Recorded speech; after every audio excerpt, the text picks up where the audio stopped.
കേരള വിഷന്റെ പുതിയ customer plan K V. കണക്റ്റിന്റെ സംസ്ഥാനതല ഉദ്ഘാടനം പ്രതിപക്ഷ നേതാവ് വി.ഡി. സതീശൻ നിർവഹിച്ചു. സിഒഎയുടെ 14ാമത് സംസ്ഥാന കൺവെൻഷൻ വേദിയിൽ വെച്ചായിരുന്നു ഉദ്ഘാടനം. കേരള വിഷന്റെ പോസ്റ്റ് വാടക ക്രമാതീതമായി ഉയർത്തുന്ന കെ.എസ്.ഇ.ബിയുടെ നടപടി നിയമസഭയിൽ ഉന്നയിക്കാമെന്ന് പ്രതിപക്ഷ നേതാവ് ഉറപ്പു നൽകി.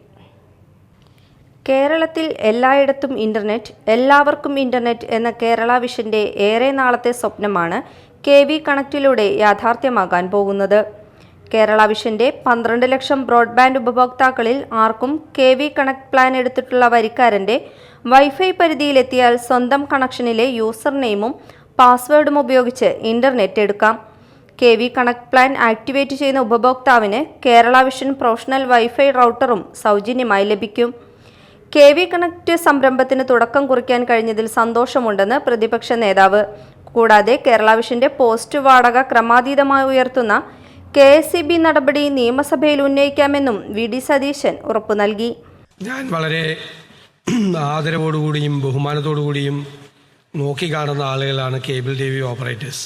നമ്മുടെ രാജ്യത്തെ ഏറ്റവും ചെലവ് കുറഞ്ഞ രീതിയിൽ കേബിൾ ടി വിയും ഇൻ്റർനെറ്റും സൗകര്യവും കിട്ടുന്നത് നമ്മുടെ സംസ്ഥാനത്താണ്. നിങ്ങളുടെ ഈ ഒരു സംരംഭം പോലൊരു മനോഹരമായി എടുത്തു കാണിക്കാൻ പറ്റാവുന്ന മാതൃകാപരമായ മറ്റൊരു സംരംഭം കേരളത്തിലില്ല. ശരിക്കും കെ.എസ്.ഇ.യുടെ കാര്യത്തിൽ ഞാൻ പണ്ട് അസംബ്ലി പറഞ്ഞിട്ടുണ്ട്.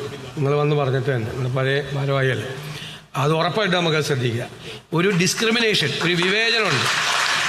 നിങ്ങളുടെ നിന്ന് കാശ് എല്ലാ വർഷവും മേടിക്കുകയും മറ്റവർക്ക് എല്ലാവർക്കും വലിയ ഇത് കൊടുക്കുകയും ചെയ്യും. അത് ഉറപ്പായിട്ട് നമ്മൾ നിയമസഭയിൽ തന്നെ ഞങ്ങളത് കൊണ്ടുവന്ന് അതിനകത്തൊരു പരിഹാരമുണ്ടാക്കാൻ വേണ്ടി ശ്രമിക്കും എന്നുള്ള വാക്കുകൂടി. കെ.വി. കണക്ട് വഴി കേരള വിഷൻ ഉപഭോക്താക്കൾ അല്ലാത്തവർക്കും റെയിൽവേ സ്റ്റേഷനിലേതുപോലെ പബ്ലിക് ഹോട്ട്സ്പോട്ടായി നിശ്ചിത സമയത്തേക്ക് സൗജന്യമായി ഇന്റർനെറ്റ് ലഭിക്കും. കൂടാതെ കെ.വി. കണക്ട് പ്ലാൻ എടുക്കുന്ന സ്ഥാപനങ്ങൾ, ഷോപ്പുകൾ എന്നിവയുടെ പരസ്യങ്ങൾ വൈഫൈ ലോഗിൻ പേജിൽ ഉൾപ്പെടുത്തുന്നതാണ്. സിഒഎ സംസ്ഥാന പ്രസിഡന്റ് പ്രവീൺ മോഹൻ അധ്യക്ഷത വഹിച്ച ചടങ്ങിൽ സംസ്ഥാന ജനറൽ സെക്രട്ടറി പി.ബി. സുരേഷ്, സംസ്ഥാന വൈസ് പ്രസിഡന്റ് രാജ്മോഹൻ മാമ്പ്ര എന്നിവർ സംസാരിച്ചു. News desk, media time.